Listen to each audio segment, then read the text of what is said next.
Hello friends, welcome back to in this video. एक दिन और बचा है आप लोगों के एग्ज़ाम में यार। ऑल दी बेस्ट सभी लोगों को, अच्छे से पढ़ लीजिएगा। आज जो 1 से 2 क्लासेस होंगी, वेरी मोस्ट इंपॉर्टेंट क्वेश्चन होंगे। मैं आप लोगों को एक प्रीवियस ईयर आपको दिखाने वाला हूँ क्वेश्चन पेपर, ठीक है।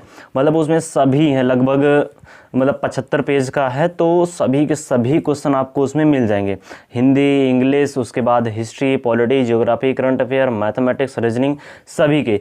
तो मैं जो क्वेश्चन करा रहा हूँ आप देख लेना कि उसी से आपको रिलेट होंगे। तो वो पीडीएफ मैं आपको टेलीग्राम पर प्रोवाइड कराऊंगा, लेकिन अभी नहीं, थोड़ी देर बाद प्रोवाइड कराऊंगा, ठीक है।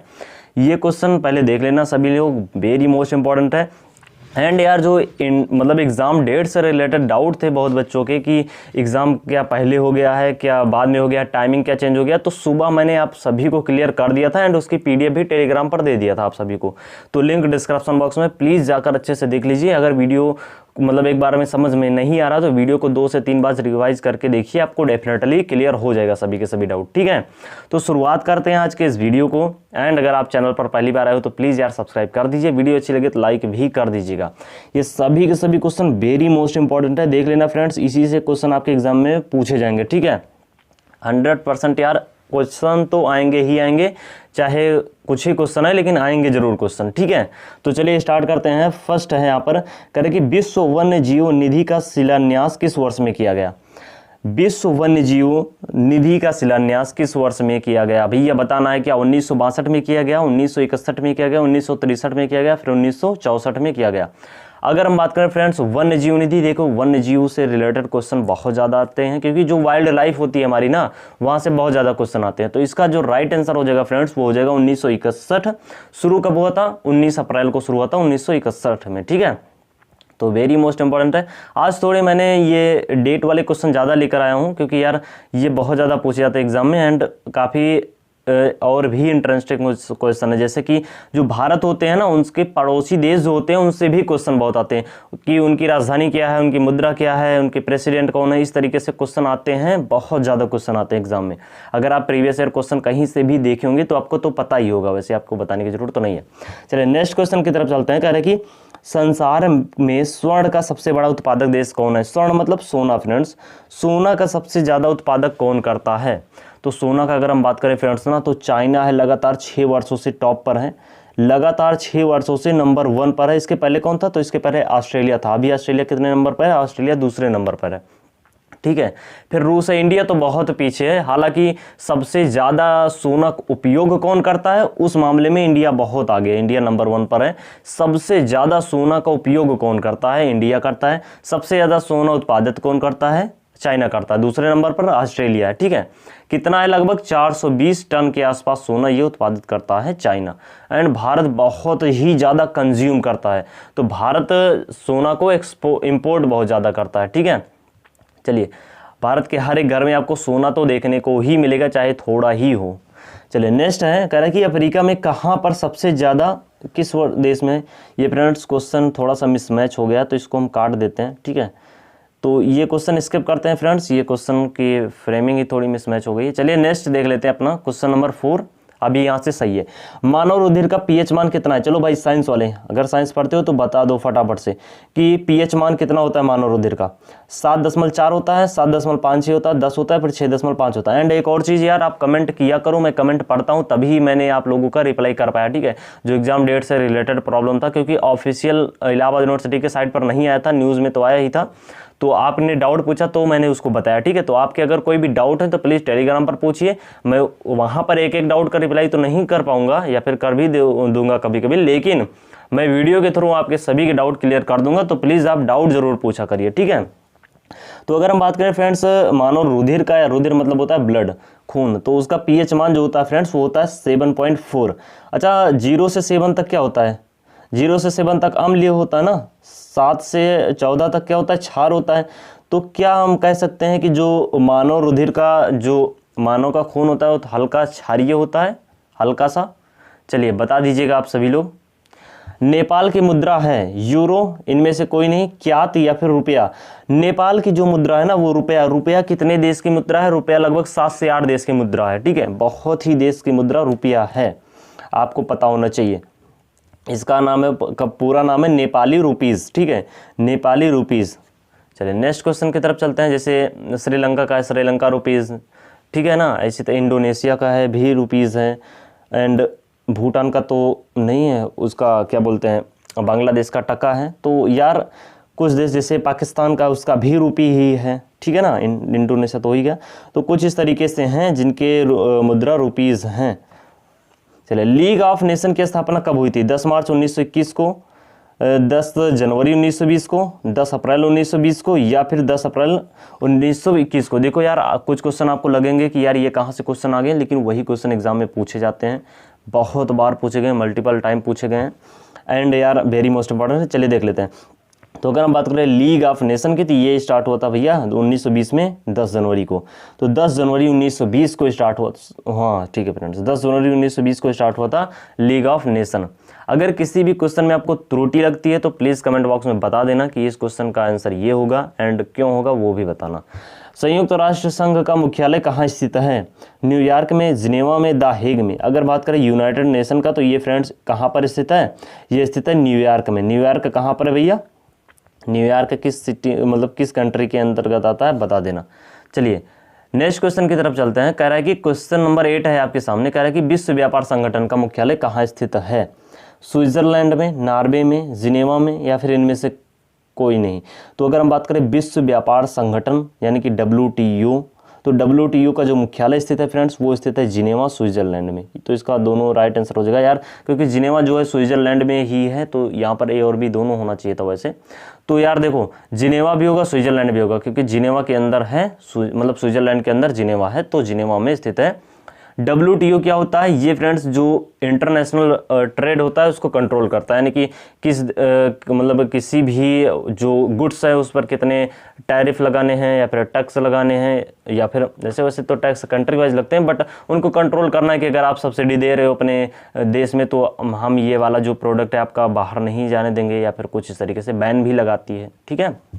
चलिए नेक्स्ट क्वेश्चन है, कह रहा है कि भारतीय अंतरिक्ष अनुसंधान संगठन कहाँ स्थित है? भारतीय अंतरिक्ष यानी कि या इंडियन स्पेस रिसर्च ऑर्गेनाइजेशन, ठीक है, Indian Space Research Organisation ISRO, जिसका अभी तो फ्रेंड्स इसरो काफ़ी एक पॉपुलर ऑर्गेनाइजेशन है एंड टॉप में आता है। तो यार अगर हम बात करें इसकी और मतलब कहाँ पर स्थित है ये, तो बेंगलोर में स्थित है, ठीक है। बेंगलोर कहाँ पर है? बेंगलोर, अरे यार देखो यहाँ भी पूछ ले, कर्नाटक। तो कंफ्यूज मत होना, आपको दोनों भी पता होना चाहिए, ए और बी दोनों सही होगा, क्योंकि जो बेंगलोर है ना उसकी, सॉरी कर्नाटक है, वो बेंगलोर का एक शहर है, सॉरी जो बेंगलोर है वो कर्नाटक का एक शहर है। तो ए और बी दोनों सही हो जाएगा। ये भारत है, यहाँ पर ऐसे कर्नाटक है, यहीं पर बेंगलोर है, ठीक है। तो बेंगलोर जो है वो इसका राइट आंसर हो जाएगा। चलिए नेक्स्ट क्वेश्चन है आपके सामने। कह रहा है कि भैया आज देखो 20 क्वेश्चन के आसपास है, 20 क्वेश्चन है, and very most important question है। भारत का केंद्रीय औषधि अनुसंधान संस्थान कहाँ पर स्थित है? तो ये स्थित है भैया कहाँ पर? लखनऊ में, महाराष्ट्र में, दिल्ली में, बेंगलोर में। बहुत यहाँ पर लोग बोल देंगे यार महाराष्ट्र में स्थित है या फिर दिल्ली में, लेकिन यार ये स्थित है लखनऊ में, ठीक है। तो लखनऊ में स्थित है केंद्रीय औषधि अनुसंधान संस्थान, ठीक है। चलिए नेक्स्ट क्वेश्चन की तरफ चलते हैं। एक और चीज़, इसकी PDF अगर आपको चाहिए तो प्लीज़ टेलीग्राम ज्वाइन कर लीजिए, लिंक डिस्क्रिप्शन बॉक्स में है। ऐसी ही इसी फॉर्म में PDF आपको मिल जाएगी, एंड इसके पहले वाली वीडियो भी चाहिए जो भी इंट्रेंस एग्जाम प्रिपरेशन से रिलेटेड है, या तो फिर आप चैनल सब्सक्राइब करके जाकर देख सकते हो, या फिर टेलीग्राम ज्वाइन कर लीजिए, वहाँ पर सभी वीडियोस भी मिल जाएंगी, PDF भी मिल जाएगा, ठीक है। संयुक्त राष्ट्र संघ के कितने भाग हैं? 6, 4, 3 या फिर 2? तो यूनाइटेड नेशन के कितने भाग हैं? 6 भाग हैं। यूनाइटेड नेशन एक भैया ऑर्गेनाइजेशन है, अगर किसी भी कंट्री, जैसे कोई भी कंट्री अलग होती है तो उसको यूनाइटेड नेशन ही दर्जा देता है कि ये एक नई कंट्री है। जब तक यूनाइटेड नेशन उसको कंट्री का दर्जा नहीं देता है वो कंट्री नहीं माना जाता है बेसिकली। एंड कितने मेंबर हैं? लगभग 193 के आसपास मेंबर हैं इसमें, ठीक है। चलिए आई होप आप समझ गए होंगे। नेक्स्ट क्वेश्चन आपके सामने है, कह रहा है कि भारत में ज्ञानपीठ पुरस्कार पाने वाली पहली भारतीय महिला कौन थी? ज्ञानपीठ पुरस्कार पाने वाली भारत की पहली भारतीय महिला कौन थी भैया? आशापूर्णा देवी थी, जो कि सबसे पहली महिला थी ज्ञानपीठ पुरस्कार पाने वाली। अच्छा, ज्ञानपीठ पुरस्कार किस क्षेत्र में दिया जाता है? किसी को भी अगर पता है तो प्लीज़ बता देना। चलिए नेक्स्ट क्वेश्चन है, कह रहा है कि नोबेल पुरस्कार प्रतिवर्ष कहाँ बांटे जाते हैं? नोबेल पुरस्कार प्रतिवर्ष कहाँ बांटे जाते हैं? स्टॉकहोम में या फिर जिनेवा में या फिर स्वीडन में या फिर नॉर्वे में। अगर हम बात करें फ्रेंड्स नोबेल पुरस्कार प्रतिवर्ष, तो ये बांटे जाते हैं स्वीडन में, ठीक है। स्वीडन में बांटे जाते हैं प्रतिवर्ष इस नोबेल पुरस्कार। एंड पूरे विश्व का सबसे जो नंबर 1 पर पुरस्कार आता है वो नोबेल ही होता है, ठीक है। नोबेल पुरस्कार बहुत ही प्रेस्टिजियस पुरस्कार माना जाता है। नेक्स्ट क्वेश्चन है आपके सभी के सामने। चलो ठीक है, हमने तो पढ़ लिया कि नोबेल पुरस्कार कहाँ बांटा जाता है, कैसे होता है।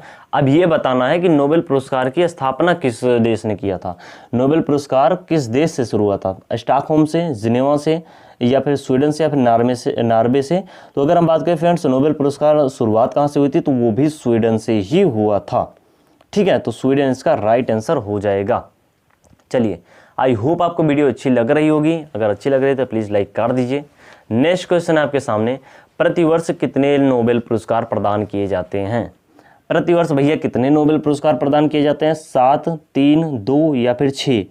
तो प्रतिवर्ष अगर हम बात करें कितने नोबेल पुरस्कार प्रदान किए जाते हैं, तो प्रतिवर्ष नोबेल पुरस्कार प्रदान किए जाते हैं 6, ठीक है। 6 नोबेल पुरस्कार एक वर्ष में प्रदान किए जाते हैं। 6 क्षेत्रों में, बता देना किस किस क्षेत्र में नोबेल पुरस्कार मिलता है। चलिए नेक्स्ट क्वेश्चन आप सभी के सामने, पृथ्वी दिवस कब मनाया जाता है। हमारी प्यारी पृथ्वी भैया कुछ ऐसे होती है। तो पृथ्वी दिवस प्रतिवर्ष किस दिन मनाया जाता है, प्लीज़ बता देना भैया। 22 अप्रैल को मनाया जाता है, 1 जुलाई को मनाया जाता है, 15 मार्च को मनाया जाता है, फिर 3 जुलाई को मनाया जाता है। अगर हम बात करें फ्रेंड्स पृथ्वी दिवस को, तो वो मनाया जाता है 22 अप्रैल को।